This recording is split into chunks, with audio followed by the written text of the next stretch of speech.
Hello and welcome to the monthly Future of the Fortress read-along, one of those videos where I read the Future of the Fortress posts posted on Bay 12 by Toady1. If you're unfamiliar with what the Future of the Fortress is, it's kind of like a community brainstorming session that takes place in the Bay 12 forums once a month. It happens throughout the month, and then Toady shows up on the 1st of every month, approximately, sometimes between the 1st and the 5th, and answers a whole bunch of questions.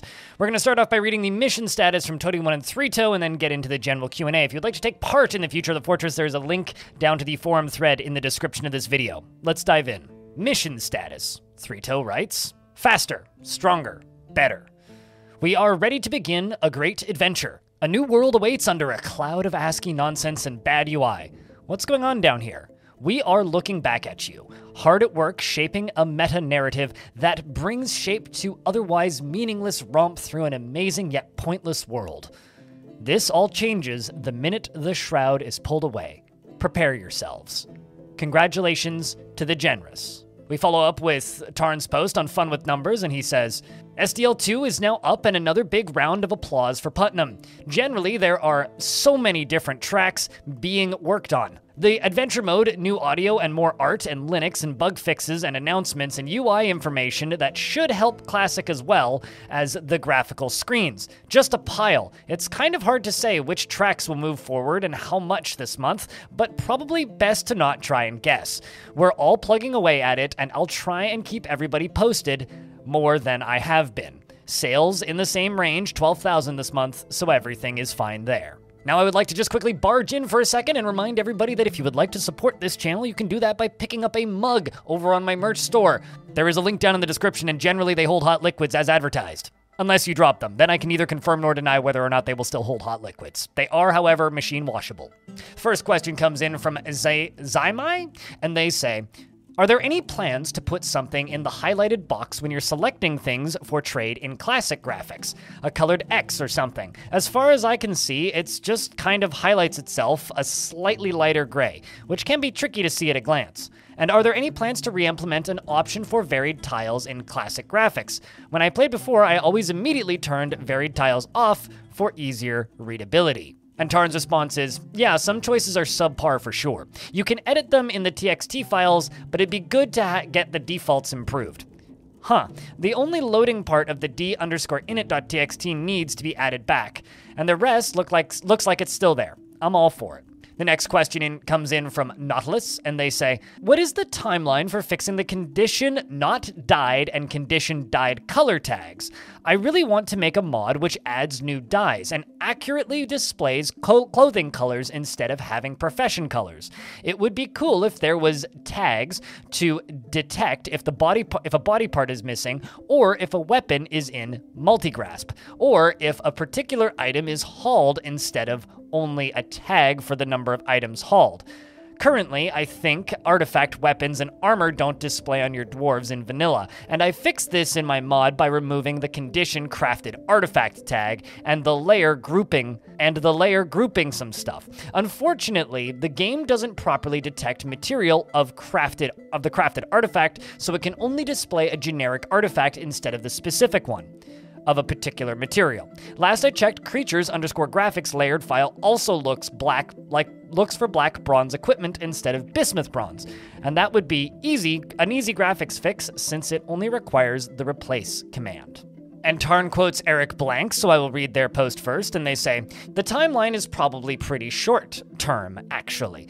I'd be willing to bet that it'll come up soon so adventure mode can display the colors of equipment people are wearing, as in that mode, the player is paying more direct attention to individuals and turn off profession colors to see what the world looks like without them. And Tarn's response is, yeah, we're planning to have that work at release, but I didn't get an option for display in fort mode. Eric Blank's right that it'll probably come up with the adventure mode stuff, and that should also make the fort mode option possible. The next question comes in from Shirakage, and they say, and they have a kind of a multi-party here, but I'm just going to kind of ramble through it.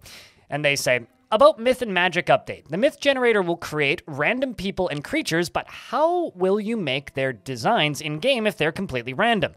I remember I saw something like Lizard with exposed brain, and this could be easy since we have a lizard design, but how will you do every random creature's design? 2, I don't know if random quests are possible, but if it's not, will we see more complicated or detailed quests in adventure mode in the near future? Like maybe this example, not that complicated, but you see a poor village and ask what happened, and they say bandits often raid here. But they don't know where they come from, so ask you if you spend some time to wait here, to wait for the bandits and offer you a house. You can reject and pay for it, and you wait some time and realize that they don't come here, so ask the villagers about their predictions and where bandits are, etc.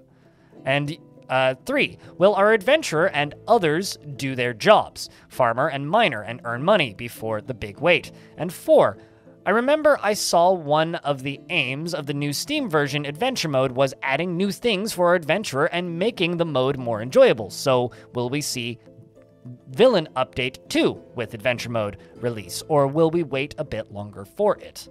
And Tarn quotes Patrick Lundell, so I'll read his post first, and they say, it's not random, but procedurally generated, and this means that there will be framework that specifies the things that can be generated from each parameter and logic tied to it to produce the resulting abilities and properties. With these elements, there are combined. So it's definitely not trivial, but it's something that's been done and used by DF's fundamental element throughout the development. So it's something Toady is very familiar with in regards to the myths and magic question. And then Tarn's response is, Patrick Lundell covered this. Forgotten Beasts already have various groupings and pathways along these lines, and we'd like to both expand on these systems and get them into editable files to the extent possible. 2, making the world more dynamic has been an ongoing project. The villain stuff will be delayed just before the premium work. The next step is improving both adventure mode and fort mode in this way. It hasn't come together as quickly as a normal RPG, but this stuff has changed a lot and will continue to do so. And he says, I doubt it. Making it work properly requires a whole economy which doesn't exist, and that's regarding jobs. And 4, it's not clear, but either way, those are 2 things that we're working on for the next adventure mode. The UI update, villain stuff, and army stuff in some form. So the villains update is being worked on alongside of the adventure mode update, followed by the army stuff. The next question comes in from A Curious Cat, and they say, at the rate which items in refuse stockpile decay is related to the item size, i.e. do larger items take longer to decay? And Tarn's response is, it looks like it just advances 1 stage per season. The next question comes in from Rorax, and they say, have you considered consulting a UX professional at any point? Caves of Cud has their entire UI reconceptuated by an artist and are implementing that step by step. Adventurer, being very interface heavy, could benefit from this probably. 2, what are the plans ahead art-wise? Some animations perhaps? And 3, most games have audio feedback on UI interaction. Think click sound on buttons. Would it be realistic to implement that in Dwarf Fortress? And then, have you played No Moria or Innomia? And Tarn's response is, we were, but our original plan fell through. Not sure what's going to happen now. 2, we're going to focus on what we need for adventure mode. Mostly that'll mean missing travel stuff and missing town bits and UI elements as they come up. We're experimenting with some other bits, and I don't want to mention it yet if it doesn't work out. And 3, yes, we have a few audio engineers working now. The initial focus is adventure mode, and we've discussed this as well. And no, I haven't played No Moria. It's fine, you don't have to, Tarn. Another multi-parter, this one is from Volleylol, and they say, as I recall from myth demos, deities and primordial forces are given spheres by looking at what objects with obvious spheres, like the sky, elemental planes, and certain creatures and divine law, etc. That are created during myth gen. So if a deity is created the ocean, they might become associated with the ocean, or maybe water. However, if some spheres would seem required for more cohesive myth narrative, like trickery, or a trickster god, or a deity of law not running around wrecking things. Especially if MythGen doesn't cease completely at the point where history starts, or if the player is able to enter the world, but continues to run parallel to history, albeit slow. At what point would these sphere connections be put into place? At the end of normal MythGen? where history gen starts, or when something with an obvious sphere connection is created. Many cultures have considered mundane animals to have mythical properties, such as scarabs or black cats. Can we expect any of this with MythGen, or will it be a rather separate fantastic beasts like the unicorns who are granted powers? And lastly, any thoughts on sacred animals and plants in MythGen? And Tarn's response is, yeah, we've been working with associations that come from actions, and that can still work. It's also not a problem at all to just have some asserted associations, which will then become clear as actions happen. It's not preferable since it feels more forced, but I think it can be fine, I think. But yeah, generally connections would be placed at the first time something related to them happens, so that the character, etc., acts consistently from that point forward, or beforehand. And there's no reason why it can't happen historically as well, if the critter isn't immutable in some fundamental way. Though it would usually be a big deal. And we've thought about it vaguely a bit, like how to place the whole alchemy system on top of existing mundane or not raws procedurally, and there are plenty of existing tags, like colors and large predator, etc., in the game that the game can use, but there'd still be more structure needed to stop it from feeling really mushy and random. But some of it should feel kind of random and historical, etc., and it seems feasible, though, with any target object.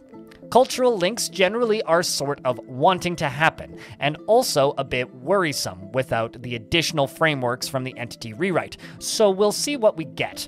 Obviously, we're needing various magical and religious subgroups and beliefs, etc., so I guess we'll see how far we can push without breaking things. Next question comes in from Capirum, and they say, as multi-threading appeared to be quite possible and implementable instead of being too hard, maybe another long-awaited feature is also not so impossible? I mean, multiplayer. There are a lot of turn-based games with simultaneous multiplayer like Crusader Kings or RimWorld, which is basically Dwarf Fortress for casuals. Oof. And it has a mod that adds pretty decent multiplayer experience without issues. And Tarn's response is, multiplayer was never impossible. I just don't have the skills for it, and it's not my kind of game, so I don't want to design and maintain it. A mod would make more sense. If a mod springs up or something else comes up, and it doesn't take much support from my end, that's cool. The next question comes in from Stoyang, and they say, given that we are about to switch to SDL2, and at the same time SDL2 is going into maintenance mode, are there any wish list items that you want from SDL3? And the same line of questions, can we move to SDL3 more quickly once it's released? And Tarn's response is, I don't even know what SDL2 is capable of. I'm not sure we're using most of it, so I can't make a wish list for 3. We'll probably be on 3 before 10 years pass, or however long it was, but unless it makes the base game a lot faster, I'm not sure there's any reason to push for it rapidly. Another question from Stoyang, and they say, are there any scripts or features in DF Hack that you think would be good candidates to integrate into Dwarf Fortress itself, should time allow? And Tarn's response is, I'm not familiar enough with them. We've done similar things enough times that I assume there are several, though.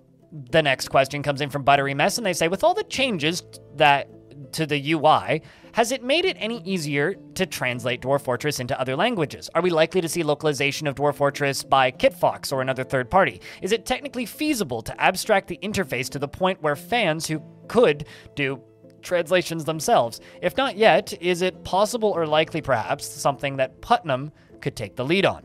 And Tarn's response is, I don't think it's any easier, aside from maybe extra glyphs or being slightly more reachable maybe. There is still a lot of procedural text sitting in the way, and we've vaguely started some people about some things. But the constructed elements are a high hurdle, and I'm not sure how well partial translations are received, and we have to be careful about that. This is my question to anybody who isn't a native English speaker. Would you be okay with a partial translation? Let me know down in the comments.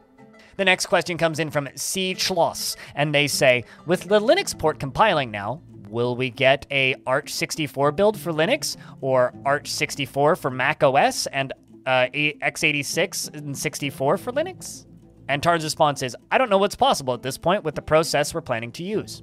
The next question comes in from Esubio Ptolemio, and they say, is there a roadmap being followed, or what would the best way to keep track of development be for Dwarf Fortress? Subscribe to me on YouTube. What? Let's read Tard's response. He quotes Shonai Dweller, and they say, the version number of the game indicates the percentage of features implemented from the list of features for game to be considered 1.0. Of course, they go off track at times, but in the past few years have been pretty much following the plan. Last time things took a diversion, as I recall, was implementing villainous networks, and that turned out the world wasn't varied enough for networks to work properly, so guilds and religious and strife and love, jealousy, envy, mercenary groups, and various noble positions were added. Oh, and then someone said, let's add graphics on Steam and release on Steam recently, and that was quite a bit of an off-map. And they were always there, but assumed to be much later on. And Tarn's response is, premium stuff delayed the stuff on the dev page linked in the reply, but that's still the plan. We aren't through updating the game, though, and still need to do adventure mode, finish Legends mode, ports, keyboard stuff, etc., so it's not clear when we'll be back to the dev page. The next question comes in from Dino, and they say, this may have been asked before, but currently Legends Viewer doesn't work with the Steam version as some of the data required can't be exported. Are there plans to bring that back to the required exporting options? And Tarn's response is, we're planning to bring everything back that was in the pre-Steam version, yeah. And that brings us to the end of the Future of the Fortress posts. A little bit of a short one this month, but frankly, it's been a bit of a quiet month. Everybody's outside doing summer stuff. I just wanted to say thank you to everybody who made it to the end of this video, and thank you to everybody who took the time to listen. If you would like to take part in these conversations, as always, there's a link to that down in the description, and if you would like to check out the stuff I do on Twitch, you can find me at twitch.tv/BLINDIRL. If you've been watching this channel for a little bit and you got tired of the VODs and maybe unsubscribed, or alternatively are wondering where the VODs are, they've moved to a different channel called Blind Extras. There's a link to that in the description of this video as well. So you can find all of my stream archives there and either pick out what you want to watch piecemeal or simply subscribe to get the full feed of blasted long-form content in your subscription box. If that's what you're into, I have a lot of it. And also, I'm trying to get to 1,000 subscribers so I can monetize that channel because I've actually lost a lot of money the past month not posting VODs, believe it or not. YouTube Premium revenue adds up. Thank you very much for watching these videos, and I hope to see you in the next one.